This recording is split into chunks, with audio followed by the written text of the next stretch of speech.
அடமானமாக பெற்ற ஆவணங்களை வாடிக்கையாளர் வீட்டிற்கு நேரில் சென்று வழங்க தனியார் வங்கி மேலாளருக்கு உயர்நீதிமன்றம் உத்தரவிட்டுள்ளது.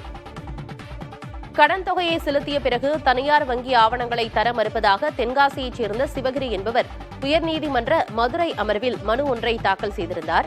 அதில் கடனாக பெற்ற அனைத்து தொகையையும் செலுத்திய பின்னரும் கூடுதலாக 5 லட்சம் ரூபாயை செலுத்தினால்தான் ஆவணங்களை வழங்க முடியும் என வங்கி தரப்பில் தெரிவிக்கப்பட்டதாக கூறியிருந்தார். இந்த வழக்கு தலைமை நீதிபதி ஸ்ரீராம் மற்றும் நீதிபதி லட்சுமி நாராயணன் அமர்வு முன்பாக விசாரணைக்கு வந்தது.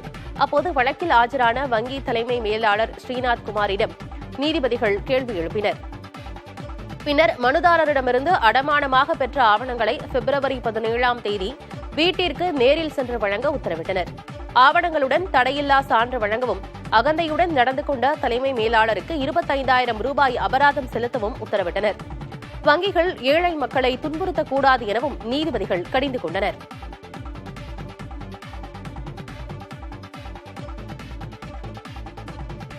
ஆபாச பேச்சு சர்ச்சையில் சிக்கியிருக்கும் பிரபல யூடியூபர் ரன்வீர் அல்லாபாடியா தனக்கு எதிரான அனைத்து வழக்குகளையும் ஒரே வழக்காக இணைக்க வேண்டும் என்று உச்சநீதிமன்றத்தை நாடியுள்ளார்.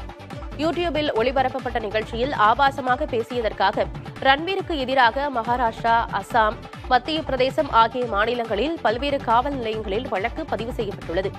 அசாமின் கவுஹாத்தி காவல்துறை அவருக்கு எதிராக சம்மன் அனுப்பியுள்ளது. இதையடுத்து ரன்வீர் உச்சநீதிமன்றத்திடம் முன்ஜாமீன் கோரியுள்ளார். ரன்வீரின் மனுவை அவசர வழக்காக விசாரிக்க உச்சநீதிமன்றம் மறுத்துவிட்டது. ரன்வீரை தேடி மும்பையில் உள்ள அவரது வீட்டிற்கு மகாராஷ்டிரா, அசாம் காவல்துறையினர் சென்றபோது அவரது வீடு பூட்டியிருந்தது. வாட்ஸ்அப் செயலியில் சாட் தீம்ஸ் வசதி மேம்படுத்தப்பட்டுள்ளது. முன்னதாக குறுகிய வால்பேப்பர்கள் மட்டுமே இடம்பெற்றிருந்தன. தற்போது புதிய அப்டேட்களாக ஏராளமான வால்பேப்பர்களும் 22 தீம்ஸ்களும் கிடைக்கின்றன.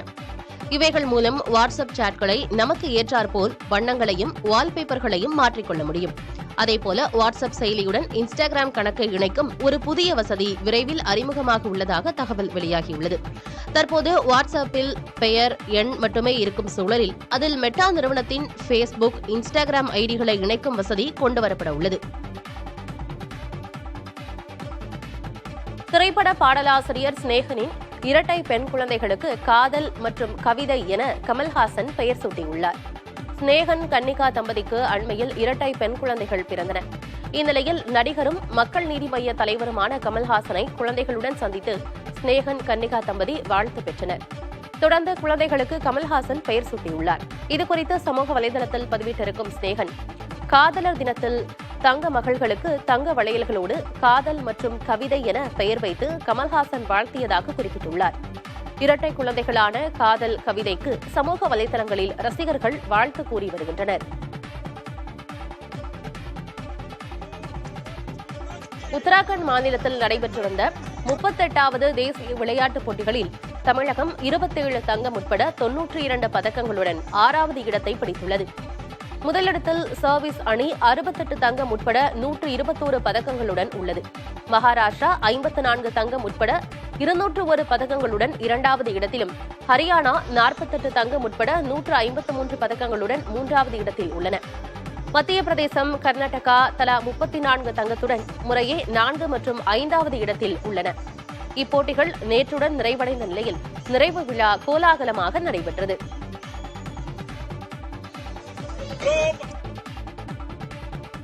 மகாராஷ்டிரா மாநிலத்தில் ஜிபிஎஸ் நோயால் பாதிக்கப்பட்டோர் எண்ணிக்கை 207ஆக அதிகரித்துள்ளது. நேற்று ஒரே நாளில் 2 பேருக்கு ஜிபிஎஸ் எனப்படும் குல்லைன் பாரே சிண்ட்ரோம் பாதிப்பு ஏற்பட்டுள்ளது. 20 பேரின் உடல்நிலை மோசமாக இருப்பதாகவும் 8 பேர் இதுவரை இந்த நோயிற்கு உயிரிழந்திருப்பதாகவும் தெரிவிக்கப்பட்டுள்ளது. நரம்பு பாதிப்பு காரணமாக கோல்ஹாப்பூரில் 60 வயது மூதாட்டி உயிரிழந்திருக்கிறார். ஆனால் அவருக்கு ஜிபிஎஸ் நோய் கண்டறியப்படவில்லை. உடற்கூறாய்வுக்கு பிறகே இந்த நோய் பாதிப்பால் அவர் இறந்தாரா என்பது குறித்து தெரியவரும் என மாவட்ட சுகாதாரத்துறை அதிகாரி தெரிவித்துள்ளார்.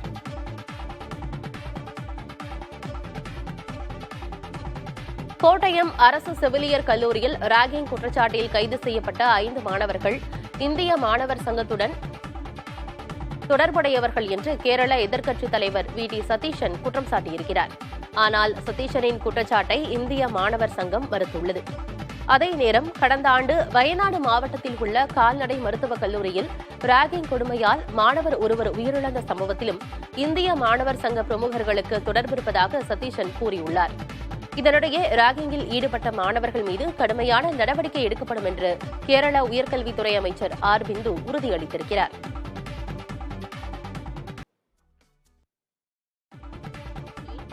அரை கிலோ தங்க நகைகள் மற்றும் 10 கிலோ வெள்ளி நகைகளை அடையாளம் தெரியாத நபர்கள் திருடி சென்றுள்ளனர். சவுகார்பேட்டை மின்ட் தெருவில் நியூ மந்திர் ஜெயின் கோயில் உள்ளது. கோயில் வெளிப்புற கதவின் பூட்டு உடைக்கப்பட்டிருந்ததைக் கண்டு அதிர்ச்சியடைந்த பூசாரி உள்ளே சென்று பார்த்தார். அப்போது கருவறை கதவின் பூட்டுகளும் உடைக்கப்பட்டு அரை கிலோ தங்க நகைகள் மற்றும் தலா 2 கிலோ எடை கொண்ட 5 வெள்ளி கிரீடங்களை கொள்ளையடித்துச் சென்றது தெரியவந்தது. இது தொடர்பாக காவல்துறை நடத்திய விசாரணையில் கொள்ளையர்கள் 12 அடி உயரத்திலிருந்து சுவருக்கு சுவர் தாவி துணி கட்டி கோயில் உள்ளே குதித்த சிசிடிவி காட்சிகளும், நகைகளை திருடிவிட்டு மூட்டை கட்டி தப்பியோடிய சிசிடிவி காட்சிகளும் கைப்பற்றப்பட்டுள்ளன. இதையடுத்து கோயிலில் பணிபுரிந்து வந்த ராஜஸ்தான் மாநிலத்தைச் சேர்ந்த 6 பேரை காவல் நிலையம் அழைத்து சென்று காவல்துறையினர் விசாரித்து வருகின்றனர். பச்சை பட்டாணியை சட்டவிரோதமாக இறக்குமதி செய்த வழக்கில் தொடர்புடைய சுங்கத்துறை கூடுதல் ஆணையர் கைது செய்யப்பட்டு சிறையில் அடைக்கப்பட்டுள்ளார். சென்னை துறைமுகத்தில் அனுமதிக்கப்படாத 2 கோடி ரூபாய் மதிப்பிலான பச்சை பட்டாணியை மைசூர் பருப்பு என்று கூறி துபாயிலிருந்து சட்டவிரோதமாக இறக்குமதி செய்தது தெரியவந்தது. இதில் தொடர்புடைய இறக்குமதியாளர் கிருத்திகா மல்ஹோத்ரா, தரகர் அமீன் உல் ஹக் ஆகிய இருவரும் கைது செய்யப்பட்டுள்ளனர். தொடர்ந்து இதில் உடந்தையாக இருந்த கண்காணிப்பாளர் ஷிவ் காஷ்யப், அப்ரை சிங், அதிகாரி நீதிஷ்குமார் மற்றும் மனிஷ் ஆகிய 3 பேரிடம் நடத்தப்பட்ட விசாரணையில் கூடுதல் ஆணையர் சதீஷ்குமாருக்கும் இதில் தொடர்பு இருந்தது தெரியவந்தது. பதவி உயர்வு வாங்கித் தருவதாக கூறி கீழ் அதிகாரிகளை இந்த மோசடிக்கு பயன்படுத்தியது தெரியவந்துள்ளது. இந்நிலையில் கூடுதல் ஆணையர் சதீஷ்குமாரை கைது செய்து புலனாய்வு பிரிவு அதிகாரிகள் சிறையில் அடைத்துள்ளனர்.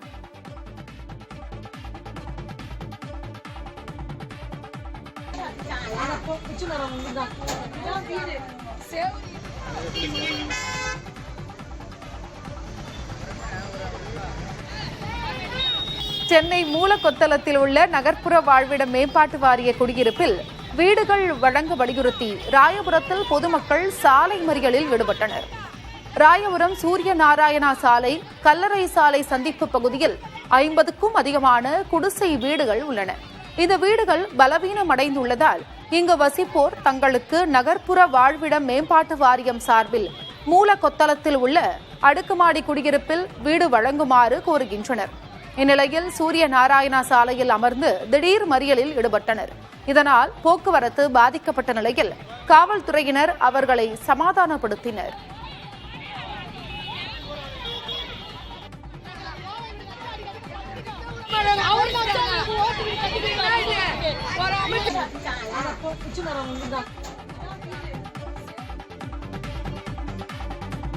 தமிழ்நாடு முழுவதும் அனைத்து காவல் அதிகாரிகளின் அலுவலகம் மற்றும் முகாம் அலுவலகத்தில் பெண் காவலர்களை பணியில் அமர்த்தக்கூடாது என்று காவல்துறை கூடுதல் இயக்குநர் டேவிட்சன் தெரிவித்துள்ளார். கடந்த 8ஆம் தேதி அனைத்து மண்டல ஐஜிக்கள் மற்றும் காவல்துறை ஆணையர்களுக்கு சட்டம் ஒழுங்கு ஏடிஜிபி சுற்றறிக்கை ஒன்றை அனுப்பியுள்ளார். அதில் முகாம் அலுவலகங்களில் பணியமர்த்தப்பட்டுள்ள பெண் காவலர்களை காவல் நிலையங்களிலும் சிறப்பு பிரிவுகளிலும் பணியமர்த்துமாறு தெரிவிக்கப்பட்டுள்ளது.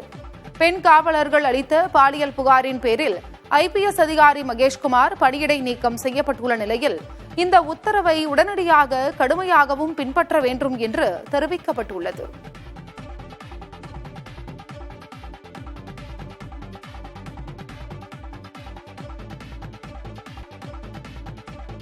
அமெரிக்காவில் சட்டவிரோதமாக குடியேறிய 119 இந்தியர்களை அமெரிக்கா 2 விமானங்கள் மூலம் நாடு கடத்தியுள்ளது. 2 விமானங்களும் பஞ்சாப் மாநிலம் அமிர்தசரஸுக்கு இன்று இரவு வந்து சேரும் என எதிர்பார்க்கப்படுகிறது. ஏற்கனவே 104 இந்தியர்களை கடந்த 5ஆம் தேதி அமெரிக்கா நாடு கடத்தியது. அப்போது அவர்களின் கை கால்களில் விலங்கிட்டு அனுப்பியது பெரும் சர்ச்சையை எழுப்பியது. இந்நிலையில் அமெரிக்க அதிபர் டிரம்புடன் பிரதமர் நரேந்திர மோடி சந்தித்து பேசியிருந்தார். அப்போது நாடு கடத்தப்படும் இந்தியர்களை ஏற்பதாக பிரதமர் கூறியிருந்தார். சந்திப்பு முடிந்து பிரதமர் நாடு திரும்பும் முன்பே இரண்டாம் கட்டமாக சட்டவிரோதமாக குடியேறிய இந்தியர்களை வெளியேற்றும் நடவடிக்கைகளில் அமெரிக்கா இறங்கியிருக்கிறது. 119 நபர்களில் 67 பேர் பஞ்சாப் மாநிலத்தையும், 33 பேர் ஹரியானா மாநிலத்தையும், 8 பேர் குஜராத் மாநிலத்தையும் சேர்ந்தவர்கள். அதேபோல் உத்தரப்பிரதேசம், மகாராஷ்டிரா, கோவா உள்ளிட்ட மாநிலங்களையும் சேர்ந்தவர்களும் அந்த 119 நபர்களில் அடங்குவார்கள். இந்தியா சீனா இடையிலான எல்லை விவகாரத்தில் மூன்றாம் தரப்பு தலையீட்டை விரும்பவில்லை என வெளியுறவுத்துறை செயலாளர் விக்ரம் மிஸ்ரி கூறியுள்ளார். பொதுவாக எல்லை பிரச்சினைகளில் மூன்றாம் தரப்பு தலையீட்டை இந்தியா அனுமதிப்பதில்லை என அவர் விளக்கினார். முன்னதாக பிரதமர் மோடியை சந்தித்தபோது சீனாவுடனான எல்லை பிரச்சினையில் உதவ தயார் என அமெரிக்க அதிபர் டிரம்ப் கூறியிருந்த நிலையில் வெளியுறவுத்துறையின் இவ்விளக்கம் வெளியாகியுள்ளது. சீனாவுடன் எல்லை பிரச்சினை கடந்த 5 ஆண்டுகளாக தீவிரமாக இருந்த நிலையில் கடந்த சில மாதங்களாக இருதரப்பு பேச்சுவார்த்தைகளுக்கு பிறகு பதற்ற நிலை குறைந்து வருகிறது.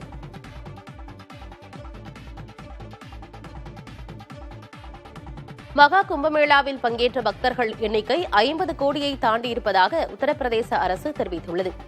உலகின் மிகப்பெரிய ஆன்மீக கலாச்சார நிகழ்வான மகா கும்பமேளா பிரயாக்ராஜில் நடைபெற்று வருகிறது. தினந்தோறும் லட்சக்கணக்கான பக்தர்கள் கும்பமேளாவுக்கு வருகை தந்து திருவேணி சங்கமத்தில் புனித நீராடி வருகின்றனர். கடந்த ஜனவரி மாதம் 13ஆம் தேதி தொடங்கிய கும்பமேளாவுக்கு இதுவரை 50 கோடிக்கும் மேற்பட்ட பக்தர்கள் வருகை தந்துள்ளனர். இந்தியா மட்டுமின்றி வெளிநாடுகளிலிருந்து ஏராளமான பக்தர்கள் திருவேணி சங்கமத்தில் நீராட பிரயாக்ராஜ் நகருக்கு வருகை தருகின்றனர். 45 கோடி பக்தர்கள் வருகை தருவார்கள் என்று எதிர்பார்க்கப்பட்ட நிலையில் இன்னும் விழா முடிய 10 நாட்கள் இருக்கும்போதே பக்தர்களின் எண்ணிக்கை 50 கோடியை தாண்டியுள்ளது.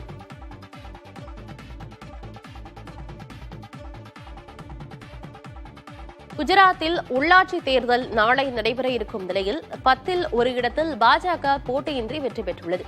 அதாவது 215 இடங்களில் எதிர்த்து போட்டியிட யாருமின்றி பாஜக வேட்பாளர் மட்டுமே போட்டியிடுகிறார். இதனால் அந்த இடங்கள் பாஜகவுக்கு உறுதி செய்யப்பட்டுள்ளன.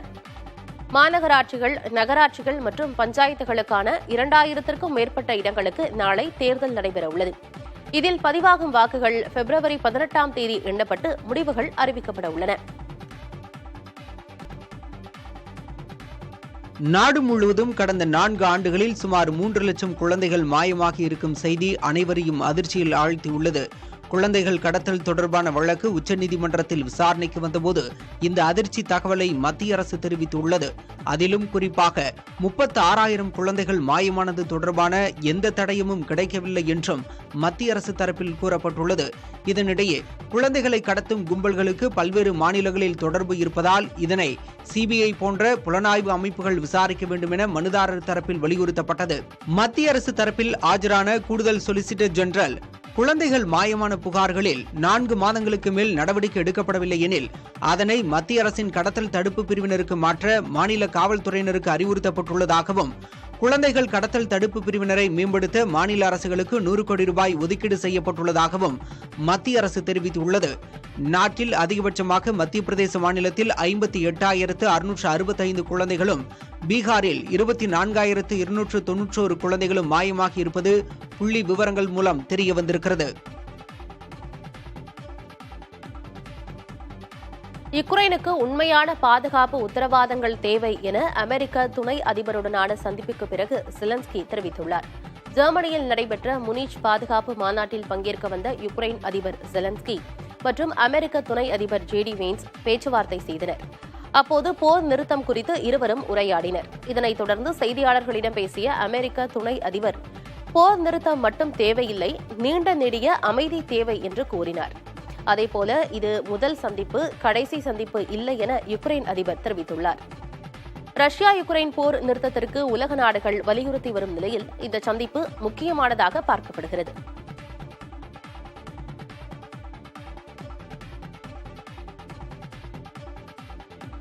கைவிடப்பட்ட செர்னோபில் அணுமின் நிலையம் மீது ரஷ்யா ட்ரோன் தாக்குதல் நடத்தியதாக யுக்ரைன் குற்றம் சாட்டியுள்ளது.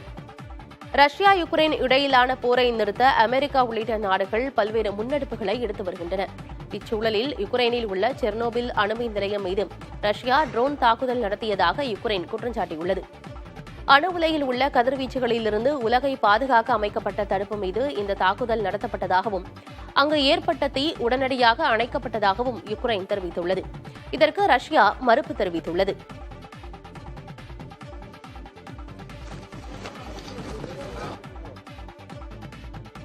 தென்னாப்பிரிக்கா மற்றும் பாகிஸ்தான் அணிகளுக்கு எதிரான முத்தரப்பு ஒருநாள் கிரிக்கெட் தொடரை நியூசிலாந்து அணி வென்றுள்ளது. 3 அணிகளுக்கு இடையேயான முத்தரப்பு தொடர் பாகிஸ்தானில் நடைபெற்றது. இதன் இறுதிப் போட்டிக்கு பாகிஸ்தான், நியூசிலாந்து அணிகள் முன்னேறின. லாகூரில் நடைபெற்ற இறுதி ஆட்டத்தில் முதலில் பேட்டிங் செய்த பாகிஸ்தான் அணி 242 ரன்கள் எடுத்த நிலையில் ஆல் அவுட் ஆனது. நியூசிலாந்து வீரர் வில்லியம் ஒரூர்க் 4 விக்கெட்டுகளை வீழ்த்தி அசத்தினார். இதனையடுத்து களமிறங்கிய நியூசிலாந்து அணி நிதானமான ஆட்டத்தை வெளிப்படுத்தியது. 45.2 ஓவர்களில் 5 விக்கெட்டுகளை இழந்த நிலையில் அந்த அணி இலக்கை எட்டி பிடித்தது. நியூசிலாந்து வீரர்கள் மிச்சல் லாதம் ஆகியோர் அரை சதம் விளாசினர். வெற்றிக்கு உறுதுணையாக இருந்த வில்லியம் ஒரூர்க் ஆட்ட நாயகனாக தேர்வு செய்யப்பட்டார்.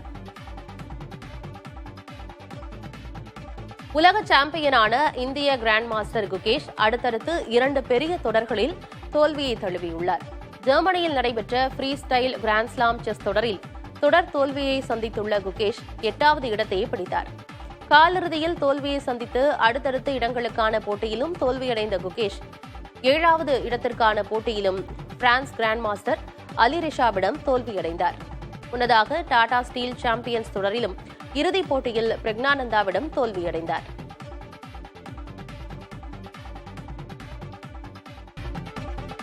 பார்பன் விஸ்கிக்கான வரியை இந்தியா குறைத்துள்ளது. இதுவரை 150% வரி விதிக்கப்பட்டு வந்த நிலையில் இனி 50% குறைக்கப்படும் என மத்திய நிதி அமைச்சகத்தின் வருவாய்த்துறை தெரிவித்துள்ளது. வெளிநாடுகளிலிருந்து இந்தியா இறக்குமதி செய்யும் மதுபானங்களில் 1/4 பங்கை பார்பன் ஸ்காட்ச் விஸ்கி பெற்றிருப்பது குறிப்பிடத்தக்கது. இந்த விஸ்கியை அமெரிக்காவிலிருந்துதான் இந்தியா பெருமளவு இறக்குமதி செய்கிறது. இது தவிர அமீரகம், சிங்கப்பூர், இத்தாலியிலிருந்தும் அதிகம் இறக்குமதியாகிறது. அமெரிக்க பொருட்களுக்கு இந்தியா இறக்குமதி வரியை குறைக்க வேண்டும் என்ற நெருக்கடி எழுந்துள்ள நிலையில் இதனை செய்ய தவறினால் தங்கள் பொருட்களுக்கு வரியை அதிகரிப்போம் என அமெரிக்கா எச்சரித்துள்ள நிலையிலும் இந்த நடவடிக்கை முக்கியத்துவம் பெறுகிறது. இந்தியா மிக அதிக இறக்குமதி வரி விதிக்கும் பொருட்களில் மதுபானமும் ஒன்றாகும். இதனால் இந்தியாவில் மதுபான இறக்குமதி வரியை குறைக்க பல்வேறு நாடுகள் வலியுறுத்தி வருகின்றன. லண்டனில் 2400 ரூபாயாக உள்ள தங்கள் சிவாஸ் ரீகல் ஸ்காட்ச் விஸ்கியின் விலை இந்தியாவில் இறக்குமதி வரி காரணமாக 6000 ரூபாயாக இருப்பதாக அதனை தயாரிக்கும் பெர்னார்ட் ரிகார்ட் நிறுவனம் தெரிவித்திருந்தது. சிஎம்டிஏ சார்பில் மேம்படுத்தப்பட்டு வரும் கொளத்தூர் ஏரிக்கரையில் அமைச்சர் சேகர் பாபு ஆய்வு நடத்தினார். 17,760 சதுரடி கொண்ட கொளத்தூர் ஏரி 6.26 கோடி ரூபாய் மதிப்பீட்டில் சீரமைக்கப்பட்டு வருகிறது. நடைபாதை, குழந்தைகள் விளையாடும் இடம், படகு சவாரி உள்ளிட்ட அம்சங்கள் அதில் இடம்பெற்றுள்ளன. இதனை ஆய்வு செய்த பின்பு செய்தியாளர்களிடம் பேசிய அமைச்சர் சேகர் பாபு, சிஎம்டிஏ சார்பில் 13 ஏரிகள் சீரமைக்கப்பட்டு வருவதாகவும் இந்த ஆண்டு இறுதிக்குள் பணிகளை முடிக்க நடவடிக்கை எடுக்கப்பட்டுள்ளதாகவும் தெரிவித்தார்.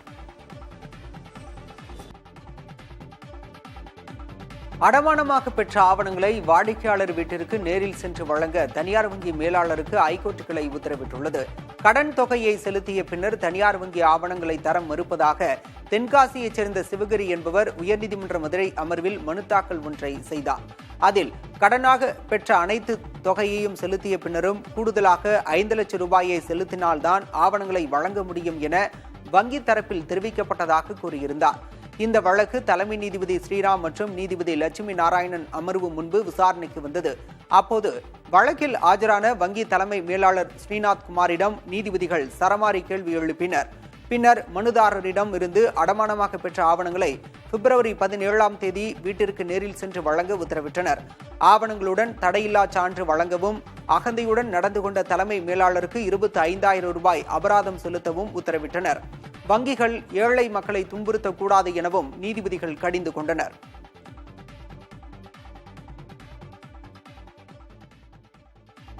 உலகெங்கும் அதிக அளவில் பயன்படுத்தப்படும் கருத்தடை மாத்திரைகள் மாரடைப்பு, பக்கவாதம் ஆகிய பாதிப்புகளை ஏற்படுத்த வாய்ப்பு உள்ளதாக ஆதாரத்துடன் ஆய்வறிக்கை வெளியாகியுள்ளது.